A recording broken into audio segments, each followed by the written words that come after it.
दो शर्तों पर पाना चाहिए। मेरे बुजुर्गों याद रखना, भोजन, ये बात बिल्कुल सत्य है, व्यक्ति को भोजन दो शर्तों पर करना चाहिए। पहली शर्त भगवान बता रहे हैं, पहली शर्त है तुम्हारा कितना भी पेट भरा हुआ है, पेट में जगह नहीं है खाने के लिए, और सामने वाला बार बार कह रहा है भैया प्लीज थोड़ा खा लीजिए, भैया प्लीज थोड़ा खा लीजिए, तो आपको थोड़ा ना बहुत खा लेना चाहिए। और दूसरी शर्त, आपको तेजी से भूख लगी हो, आपको तेजी से भूख लगी हो तो खा सकते हैं। ये दो शर्तें, लेकिन भगवान कह रहे हैं यहाँ पर तो दो में से एक भी नहीं है। मुझे भी इसके पकवानों की भूख नहीं है और इसके अंदर भी मेरे प्रति भाव प्रेम नहीं है। आन नहीं, आदर नहीं और नैनन नहीं स्नेह, और तुलसी बहाना जाइए चाहे कंचन वर्षे में। भगवान कहते हैं जहाँ अपना मान सम्मान नहीं है, इज्जत नहीं है, जहाँ तुम्हारी बात नहीं है, वहाँ खड़ा होना भी बेकार है। तब तक पितामह कहने लगे अरे प्रभु हमारा भी महल ज्यादा दूर नहीं है, आपके हमारे यहाँ चलो, हमारे यहाँ प्रसादी पालो। भगवान कहने लगे नहीं। क्या बोले? हाँ। भगवान कहने लगे नहीं, मेरा एक भक्त काफी समय से मेरी प्रतीक्षा कर रहा है, आज मैं उसकी झोपड़ी पर जाऊंगा, उसकी कुटी पर जाऊंगा। प्यारे याद रखना, विदुर जी को भगवान ने इशारो दे दो, पेट पे हाथ फेरो, और विदुर को इशारो दे दो काका जल्दी घरे चलो, अबे हमारे खाइबे को कछु। विदुर जी उठ के भागे, घर पे पहुंचे। विदुर की पत्नी विदुरानी बैठी थी। विदुरानी बोले विदुर जी बोले विदुरानी सुनो, बोले हाँ मैं जा रहा हूँ साग लेवे खेतन पे, और सुनो हमारी दरवाजे पे आए कि कोई काका काका काकी काकी कहे कि पुकारे, तो तू नो ही समझ लिए कि वही कन्हैया आए क्यों है। और भैया एक बात बताओ, विदुर की पत्नी को नाम विदुरानी ना आया तो विदुरानी तो नहीं कहते थे, जैसे कोई भैया डॉक्टर हो तो घरवारी को आ जाती, डॉक्टर नहीं, और कोई भैया मास्टर हो तो घरवारी मास्टर नहीं, कोई भैया फौजी हो तो घरवारी भोजन, कोई भैया दीमांजी हो तो घरवारी दीमांजी। लेकिन मैं बताऊं, हाँ हूँ थोड़ो सो बोल ले रहा हूँ, बोल जैसे कि बताई कि मास्टर की मास्टर नहीं और फौजी की फौजन, बेशक पटक्का नहीं चलाए वे जानती वे फौजन, सही कह रहे हो, और दीमांजी की दीमांजन, ठीक है।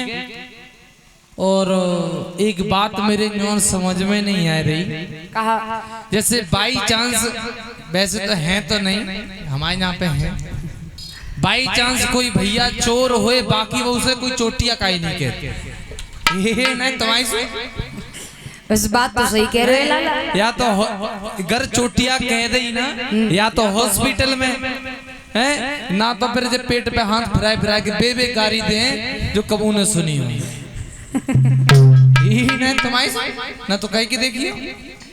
बस बात भी सही कह रहे हो है? कहते नहीं है कि सत्य जो होता है वो हर किसी को हजम नहीं होता है प्यारे। तो ऐसे ही विदुर के नाम से विदुर की पत्नी को विदुरानी कहते थे। नाम क्या था? शुलभा। क्या नाम था? शुलभा। अब विदुर जी तो खेतन पे चले गए, विदुरानी को बताए कि शुलभा को बताए कि द्वारे पे आए कि कोई काका काका कहे कि पुकारे, तो जो समझ लिए वही कन्हैया आए गए। ठीक है। अब तब तक विदुर जी निकल के खेतों की ओर गए और तब तक भगवान कुटी के बाहर आए गए। विदुरानी बेचारी नायवे को बैठ पाई, वस्त्र उतार करके एक लोटा जल शरीर पर डाल पाया। भगवान ने आवाज लगाई, ओ काकी, अरे काकी, अरे काकी। अब काकी बेचारी नो सोचने लगी, मेरे विदुर जी नो कह के गए दरवाजे पे आए कि काका काका काकी काकी कह के कोई पुकारे, तो नो समझ लिए वही कन्हैया आ गयो। अब तो नो लग रही लाला आए गए। अब मैं का करूं, ना होगी तो भी देर है रही है, का करूं। भगवान ने फिर आवाज लगाई, ओ काकी, खड़ो रहो कि चलो जाऊं। अब काकी सोचने लगी जन्म कर्म में तो आयो है, अब चलोगे हो तो जीवन बेकार है, बिना दर्शन दे चलोगे हो तो। अब विदुरानी ने कहा कि जैसी नारी प्यारे तैसी भागती भाई। भगवान ने देखो, भगवान ने अपना पीताम्बर उतार कर विदुरानी के शरीर पर डाला और विदुरानी खड़ी खड़ी भगवान के चेहरे की तरफ टकटकी लगा करके देख रही है। विद्वान कहते हैं कि विदुरानी पलक मारना भी भूल गई। बहुत देर रह गई, भगवान ने विदुरानी को पकड़ के ला डालो। ओ काकी,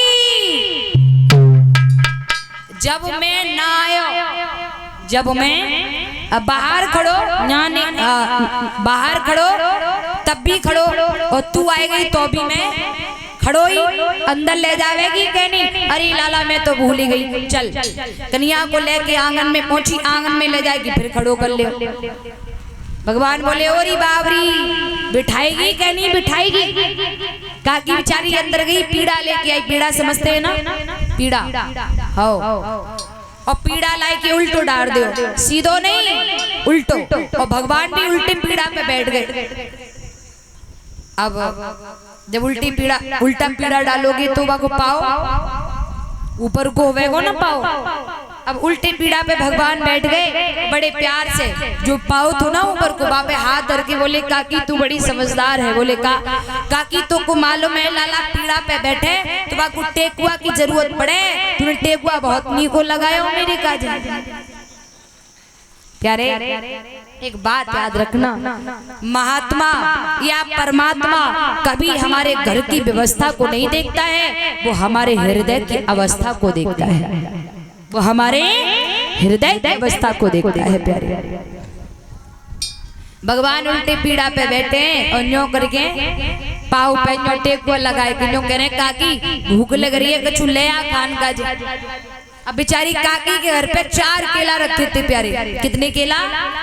4 केला लेके आई।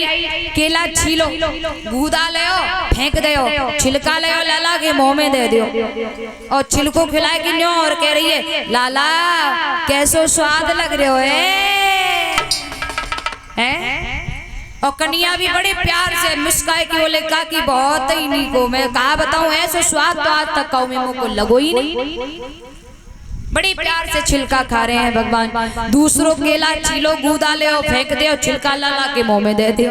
तीसरों केला ले गूदा ले फेंक दे और छिलका ले लाला के मुंह में। चौथों केला ले केला छीलो, छिलका ले गूदा ले फेंको, छिलका ले। जैसे ही भगवान के मुंह की ओर लेके चली तब तक विदुर जी आ गए।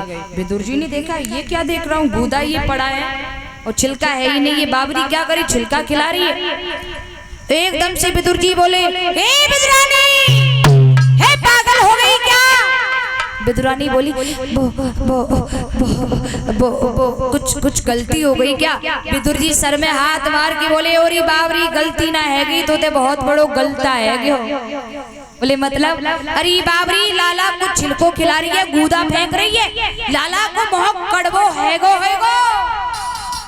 इतनो कहीं कि विदुर जी ने कहा करो जो गूदा जमीन पे पड़ो ना प्यारे, वो गूदा उठाए गए, वो गूदा उठाए गए और भगवान के मुंह में दे दियो और हाथ जोड़ के बोले प्रभु क्षमा कर दियो, वो पगलिया है, बाको जे भी ना मालूम गूदो खिलाना चाहिए कि छिलका खिलाना चाहिए, छिलको खिलाई के आपको मुंह कड़वो कर दियो, लो अब ये मीठा सा गूदा खा लो। अब गूदो खिलायो। काफी देर विदुर जी इंतजार करते रहे कन्या अब मेरी तारीफ करेगा, लेकिन कन्हैया ने तारीफ ना करी।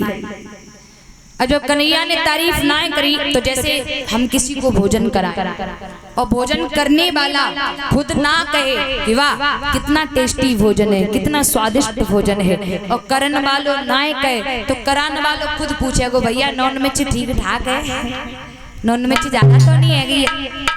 तो ऐसे ही विदुर जी काफी देर तक इंतजार करते रहे, कन्हैया अब मेरी तारीफ करेगो, कन्हैया अब मेरी तारीफ करेगो। जब कन्हैया ने तारीफ ना करी तो विदुर जी अपनी तरफ से पूछने लगे लाला मुंह को कड़वो खत्म हैगो एगो ना, मुंह का कड़वापन खत्म हो गया होगा ना, छिलका मैंने बहुत मीठा खिलाया कैसा लगा?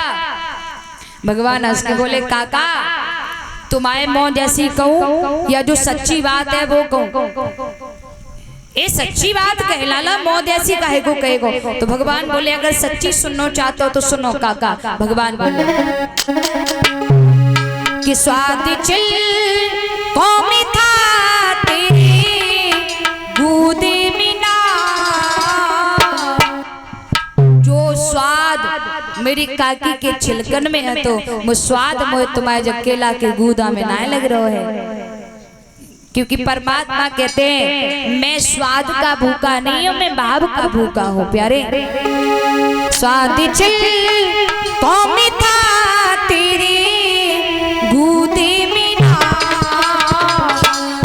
मैं तो विधु रानी की छिलकी तक खा गया, मैं तो विधु रानी की छिलकी तक खा गया।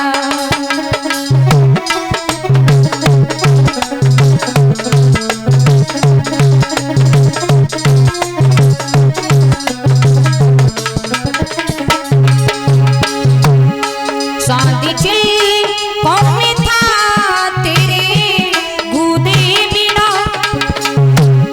स्वाद छिल कौन था तेरे गूदे बिना,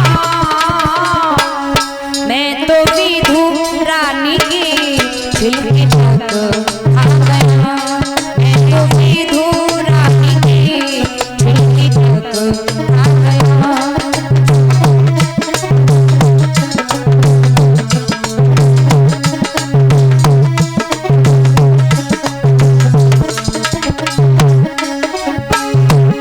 सुनो, चतुराई जिसने की उसको मैं ना मिला, चतुराई जिसने की उसको मैं ना मिला, चतुराई जिसने की उसको मैं ना मिला, भीलनी का मुझे भोला मनवा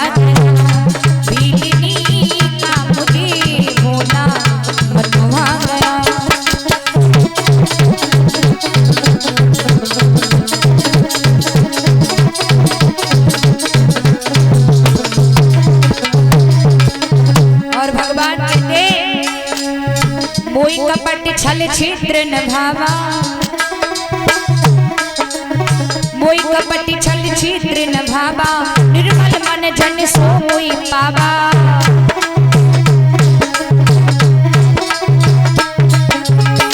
मोई कपट छल छिद्र न भावा, निर्मल मन जन सो मोई पावा।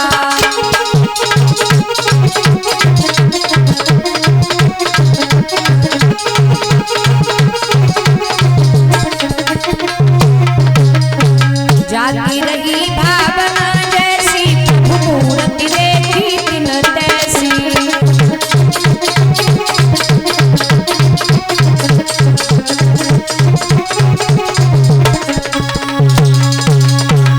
भगवान कहते हैं काका सही पूछी जावे तो जो स्वाद मोकू काकी के छिलकन में लगो वो स्वाद तुम्हारे जगूदा में मोकू ना लग रहे हो। बोले क्यों? क्योंकि काका मैं स्वाद का नहीं, मैं भाव का भूखा हूँ। जो भाव मेरी काकी के अंदर जो था ना वो प्योर भाव था, मिलावट नहीं, प्योर। और तुम्हारे अंदर जो खबाने की जो प्रक्रिया थी उसमें लेस मात्र कपट था। कपट कैसे? कन्हैया अब मेरी तारीफ करेगो, अब मैंने मीठो गूदो खिलायो है, लेकिन काका तुम भूल गए कन्हैया स्वाद को ना है, कन्हैया तो प्योर भाव को भूखो है। अच्छा काका मेरी काकी ने तो मोको जे खिलायो, आप का खिला रहे नो बताओ? अरे लाला मेरे घरे का रखो है, रूह को साग है वो मैं तो को खिलाऊंगा नहीं। भगवान कहने लगे आप नहीं खिलाओगे मैं खुद खाऊंगा। भगवान रसोई में घुस कर गए, एक पात्र में साग रखा था, भगवान ने रूह का साग विदुर के घर खाया और प्रेम का उपदेश किया। एक बात कही है काका, ऊंची है प्रेम सगाई है सबसे ऊंची, ऊंची है प्रेम सगाई है सबसे ऊंची,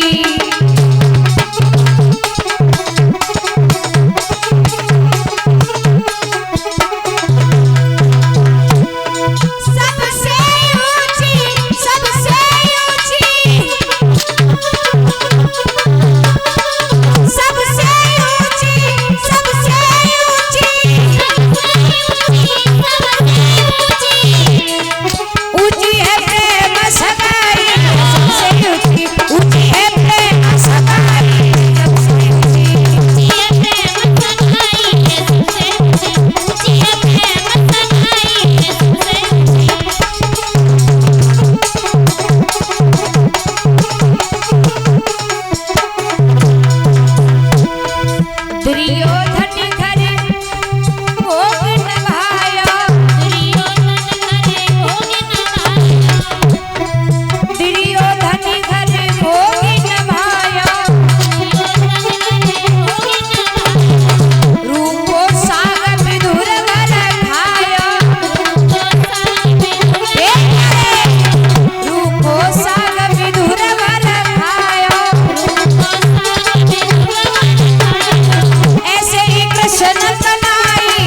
उसके बाद भगवान लौट कर पांडवों के पास आए और ये कहा कि उसने कह दिया है श्री चक्रीव ने वदाश्यामी बिना युद्धेन केशवा, हे कि सब बिना युद्ध के सुई की नोक के बराबर भी जगह देने वाला नहीं हो। अब ऐसो करो पांडवों से भगवान ने कहा अब जैसे वो राजी है तैसे तुम राजी है जाओ। अब युद्ध के लिए कुरुक्षेत्र का मैदान चुना गया, युद्ध के लिए तैयारियां होने लगी। भगवान कृष्ण शयन कक्ष में सो रहे थे तो शकुनी ने दुर्योधन को भेजो युद्ध को निमंत्रण देने को कन्हैया के पास। दुर्योधन ने देखा कन्हैया सो रहे हैं तो दुर्योधन आए कि कन्हैया के सर की ओर बैठ गो। अर्जुन आए तो भगवान के पैरों की तरफ बैठ गए। भगवान की आंख खुली तो भगवान की निगाह पहले कहाँ पहुंची, पैरों की ओर। अर्जुन को देखा, भगवान बोले कहो अर्जुन कैसे आनो भयो। अर्जुन हाथ जोड़ के बोले प्रभु युद्ध निमंत्रण। तब तक दुर्योधन बोल पड़ा माधव मैं इससे पहले का यहाँ आकर बैठ गया हूँ, तुमने हमसे नहीं पूछा उससे पूछ रहे हो हैं? भगवान बोले हमें का मालूम, तुम पहले से सर पे सवार सर पे बैठे हो, बताओ क्या चाहिए तुम्हें। बोले युद्ध निमंत्रण देने आया हूँ। भगवान बोले सुनो, एक तरफ से हमारी नारायण सेना आएगी और एक तरफ से मैं आऊंगा, और मैं आऊंगा तो हाथों में अस्त्र शस्त्र नहीं उठाऊंगा, और मेरी तरफ से जो नारायण सेना जाएगी वो युद्ध करेगी। अब अर्जुन ना बोल पाए, बात से पहले दुर्योधन बोल पड़ो कन्हैया युद्ध में तो सेना की जरूरत पड़े, हमें नारायण सेना चाहिए। और वैसे कन्हैया हमें तुम पे बिल्कुल ही विश्वास ना है, का मालूम किस मोड़ पे तुम हमें दगा दे जाओ, हमें तुम्हारी जरूरत ना है, हमें तो सेना की जरूरत है। और जैसे ही जब बात कही भगवान ने टेढ़ी निगाह करके दुर्योधन की तरफ देखा और कह दिया ठीक है जाओ। अब प्यारे यही समझ लीजिए जिस पर ब्रह्म की निगाह टेढ़ी हो गई फिर उसे बचाने वाला कौन है।